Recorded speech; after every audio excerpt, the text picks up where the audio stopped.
Just woke up. You guys know the deal. No chat. Important stuff is happening. Namely, annexation. 3 hours ago, Vladimir Putin gathered his cronies, his big boys, his little boys, his medium-sized boys, together into a large room with what I can only assume are the last remaining shiny objects in all of Russia, um, to announce the annexation of 4 territories in Ukraine. Um, these territories are, of course, the Donetsk, Luhansk, Kherson, and Zaporizhia oblasts. This is being done as part of a desperate final effort on the part of Vladimir Putin to consolidate power with his allies and maintain an image of strength and competence to his people, whose morale is wavering, particularly after the recent disastrous mass conscription, the third that has ever been done by the Soviet Union or Russian Federation. The previous two being in World War I and World War II. So big deal that, which has led to a viral epidemic of Russian men with mysteriously fractured legs, thus unable to participate in the fight. Russian men are posting videos of sledgehammers being taken to their own limbs to avoid getting drafted. Draft officers are being shot in the face. Draft offices are being burnt to the ground. Conscripts are being supplied weapons that look like they've been sort of held by Atlantean forces, in the interim since the middle of the Cold War. Things are not going very good. Uh, if we go to our good friend, the live UA map, we can see that the Ukrainian forces have been continuously successful in routing the. Why'd it minimize? Back up there. Uh, Routing out from the Kharkiv region. We've seen continuous territory gains out here. I believe this stretch of territory, the Ukrainian classic of let's move really quick and then move them up against a river, where they have basically no option to retreat with their equipment and vehicles, so they have to leave them behind. It's a classic, they love it. Um, you can see over here the bulletins saying that the United States unequivocally rejects Russia's fraudulent attempt to change Ukraine's internationally recognized borders. Obviously, we're not that cucked. What Putin is doing right here, it is a show of desperation. For a strong man like him, whose political legitimacy has always been kind of hedged on his ability to make the Russian people feel like they're being kind of, brought forward in a dark and uncaring world by a, strong guy who cares about their interests. And to the oligarchs who simply want him to maintain their financial interests, he has to give them something. He's got to give them something.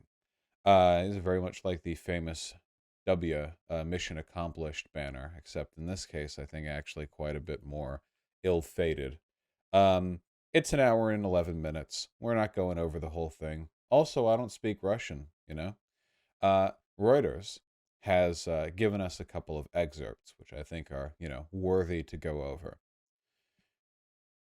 I want the Kiev authorities and the real masters in the West to hear me so they remember this. People living in Luhansk, Donetsk, Kherson, and Zaporizhia are becoming our citizens forever. So this is just territory annexation. It is, it's what Hitler did. The attitude, just sweep up territory like this. Russia's done it before with Crimea. It's not really new. It's also not good. Obviously, the continuous effort to frame the Ukrainian government as puppets of the West has always kind of not made that much sense when the Ukrainian people also seem to be like overwhelmingly against the Russian invasion. Obviously, um, even if you wanted to make the argument that the West is ultimately in control, or the West were ultimately in control of like everything, um, basically. Thanks to us being part of the imperial core under capitalism, we actually have a lot of control over a lot of stuff. Only people who have defined themselves as being opponents to Western hegemony can be said to be acting outside the direct control of the West, but still very well within its influence. That's yeah, we're very strong. But that doesn't mean that you know agents within Western sort of imperial influence don't have like personal desires. You know what I mean?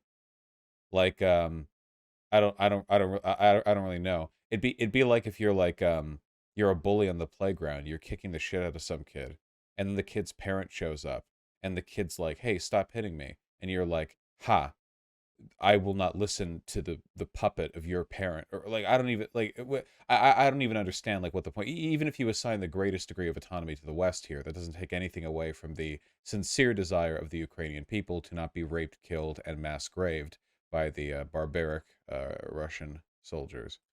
Um, we call on the Kiev regime to immediately end hostilities. They were the ones who were invaded, so it's not up to them. End the war they unleashed back in 2014. No, they didn't.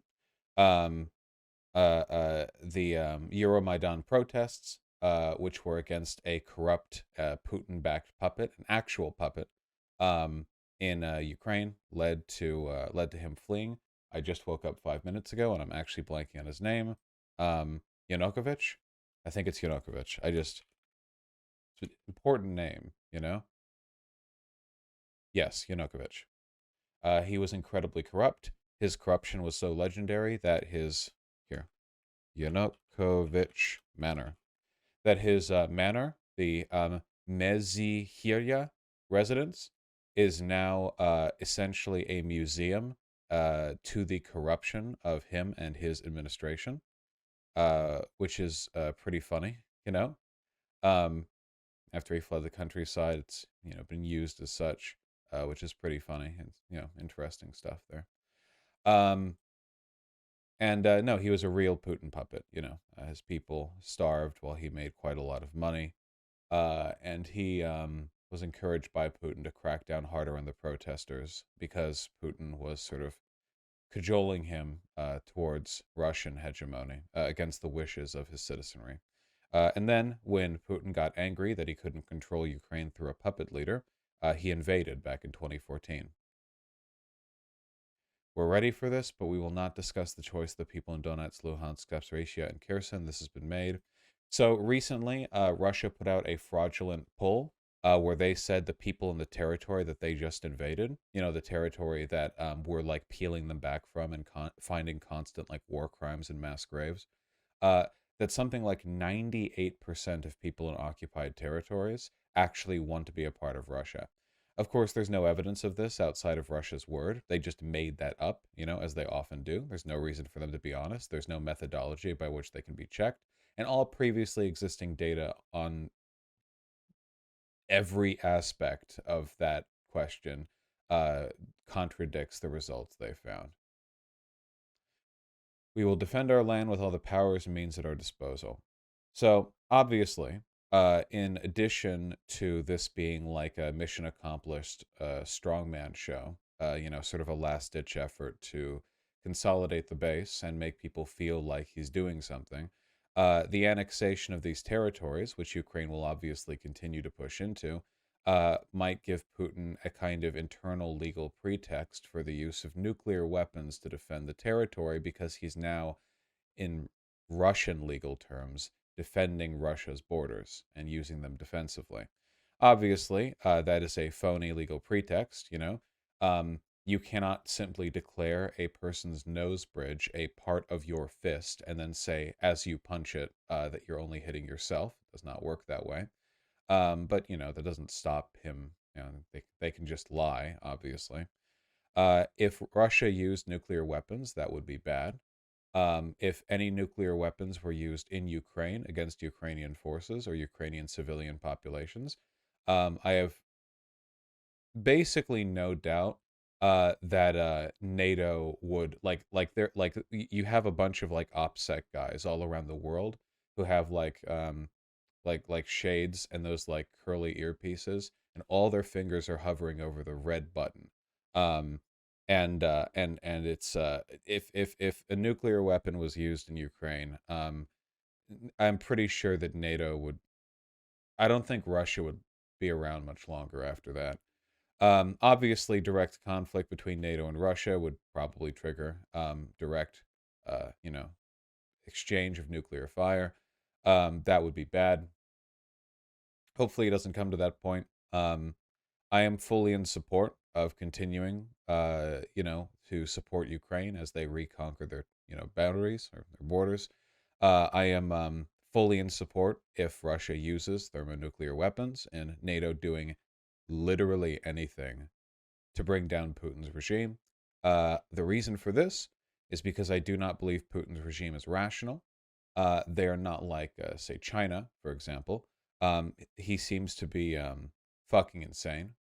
Putin. He's not acting rationally. He is putting his nation at great harm and risk for essentially nothing at this point. Um, you can materially dictate that all you want, but at the end of the day, leaders are not perfectly rational people, unfortunately.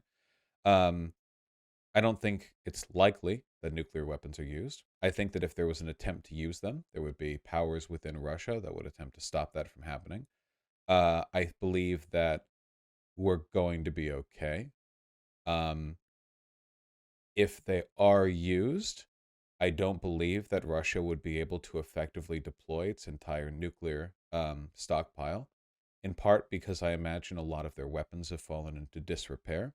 The maintenance of intercontinental ballistic missiles is very expensive and very difficult. Russia has demonstrated that it clearly does not have the budget to maintain, large portions of its military capabilities. It would not, be that surprising to me if they were just not upkeeping their, nuclear arsenal. Most of the nuclear weapons that Russia and the West have are tactical nuclear weapons, which are meant for destroying fortifications, battlefield emplacements, battalions, that kind of thing. Strategic nuclear weapons are the ones that are used to wipe out cities, and those are the more concerning ones. You'll find those in ICBMs, nuclear submarines, stuff like that. Um, it's hard to upkeep these systems. Some modern thermonuclear weapons use, I believe, tritium, the isotope, as a kind of igniter, an exacerbator, a catalyst of the reaction. And it has a short enough half life that it has to be replaced semi regularly, the tritium reserves, which is expensive and difficult. Yeah, sort of grim subject there. I feel like it's important to go over it. I don't think that we're going to see nuclear war. If Russia did attempt anything, though, again, I am. Thanks, Artemis. Wow. Miracle that I have a chair at all the damage you do to it. He's cute. Anyway, important to consider. I think we're going to be fine. I am fully in favor of. Okay, sure. Okay, all right.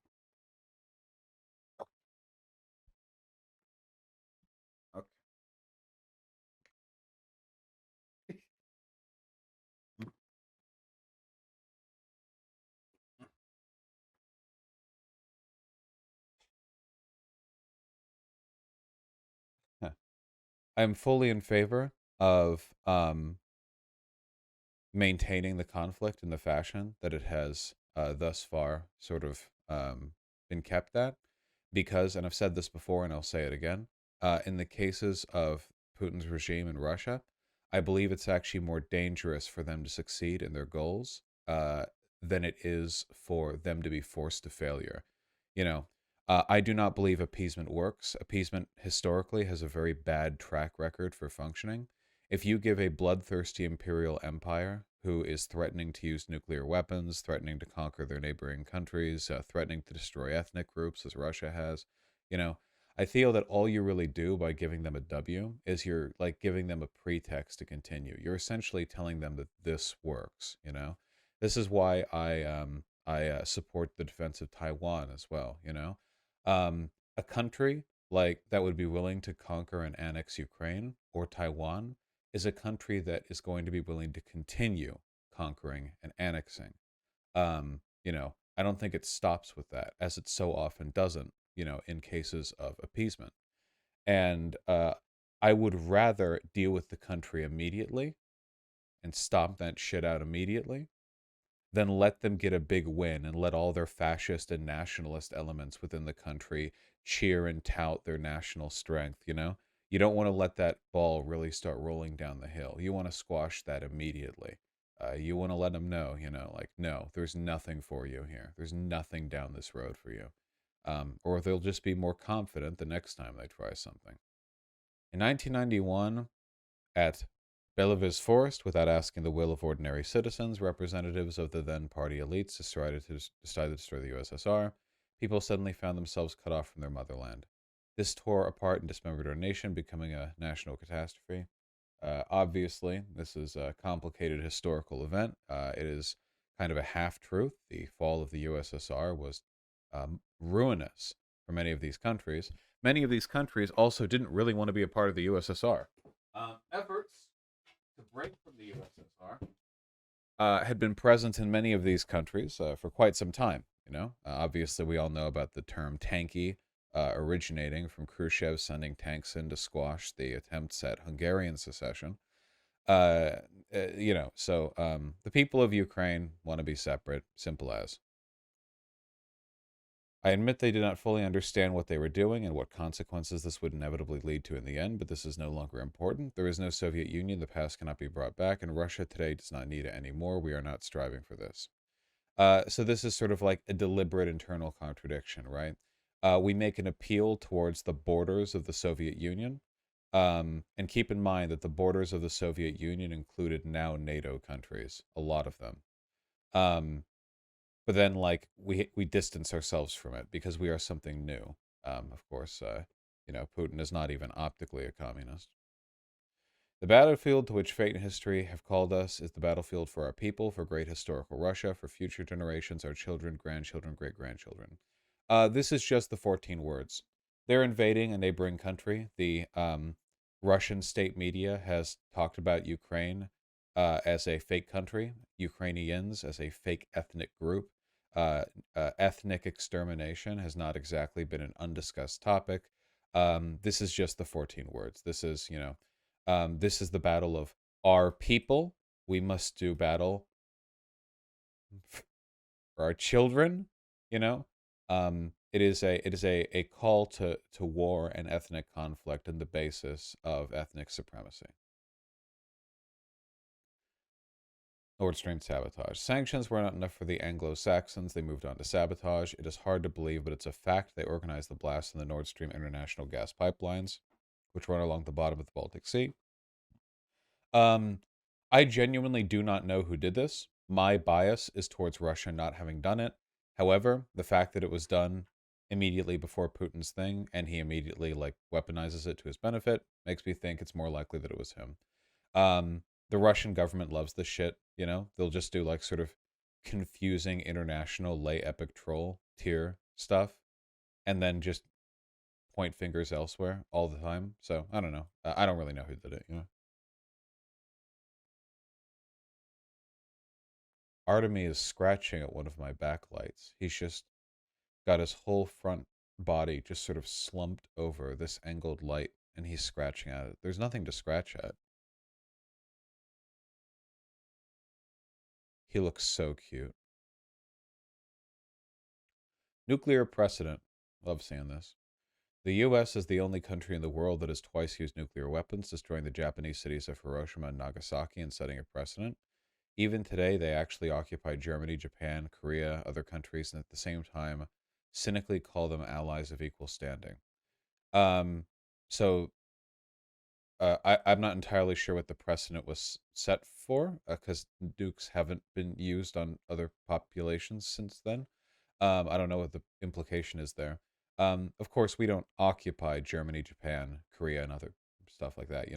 We have military bases there. Oftentimes, those countries want our military bases because they're a sign of the military alliance they have with the U.S. The United States being the most powerful country to have ever existed. They sometimes consider that favorable. There are instances of sort of. What is he doing? Oh, there's a mouse toy over there. He's right in front of the pink light. He looks like from the Blade Runner sequel. When in the scene? Okay, he's slamming his foot. Hold on, I'm not wearing pants. Let me. Okay, hold on. I've just. Pardon me. You're having a little moment right. You're having a little moment right. Oh my God, his nails are so sharp. Oh, he's so sharp. All right, the boy has been secured. He was making loud scratching noises. Anyway, Western Satanism. Now they have moved on entirely to a radical denial of moral norms, religion, and family. The dictatorship of Western elites is directed against all societies, including the people of Western countries themselves. This is a challenge to all. This is a complete denial of humanity, the overthrow of faith and traditional values. Indeed, the suppression of freedom itself has taken on the features of religion, outright Satanism. So, this is obviously your very standard, like, fascist Jewish question stuff. The idea that the West faces this sort of existential moral threat of corruption, the nebulous sort of reference to elites, the ascription of Satanism, which has always been like kind of a popular JQ adjacent bit of terminology, particularly I think for Americans. Though that's where I see it the most often. Of course, QAnon types love to just do the JQ, except they call it like Satanism from the elites. You know, yeah. Fascists are remarkably consistent in their messaging sometimes, in spite of being so idiosyncratic and dishonest. Sometimes they manage to land the same points consistently. Colonialism. The West began its colonial policy back in the Middle Ages. We started earlier than that. And then followed the slave trade, the genocide of Indian tribes in America, the plunder of India, of Africa, wars of England and France against China. It's true. What they did was hook the entire nations on drugs, deliberately exterminating ethnic groups. For the sake of land and resources, they hunted people like animals. This is contrary to the very nature of man, truth, freedom, and justice. Totally true. Huge dub. Um, I mean, obviously, the Russian Empire did many of these things. I don't disagree with any of this. By implication, of course, we're sort of impugning the West. I mean, the Soviet Union was an Axis power, so it's yeah. Education and gender. Here we go. Do we really want here in our country in Russia, instead of mom and dad, to have parent number one, parent number two, parent number three? This is famously a thing that happens in woke families. They call them parents number one, two, and three. They don't have any other terms. They don't go by names or like parental titles or anything. Have they gone completely insane? Do we really want it drilled into children in our schools that there are supposedly genders besides women and men, and children to be offered the chance to undergo sex change operations? We have a different future, our own future. This reminds me of when Putin made a speech where he sympathized with J.K. Rowling. It's kind of it's two things. It is a sort of a reminder that there are very little ideological differences between the fascists here in the West and the fascists abroad, which is the reason why the fascists here in the West are either explicitly pro Putin or like sort of hands off Ukraine, like don't get involved because they like Putin. They're just too cowardly to own up to it directly. And the second one is that it's kind of a cynical effort to draw further positive attention, from Western conservatives, probably, in an effort to shore up international support and maybe stop the flow of arms into Ukraine. Of course, if Trump had won in 2020, I have no doubt, absolutely no doubt, that we would have given up on Ukraine a long time ago. Not a doubt in my mind, and not a doubt. After when he pulled out of Rojava, left the Kurds to die against Turkey shelling. Yeah. Yeah. So yeah, wacky stuff there. Great. Love my anti woke nuclear fascist king over here.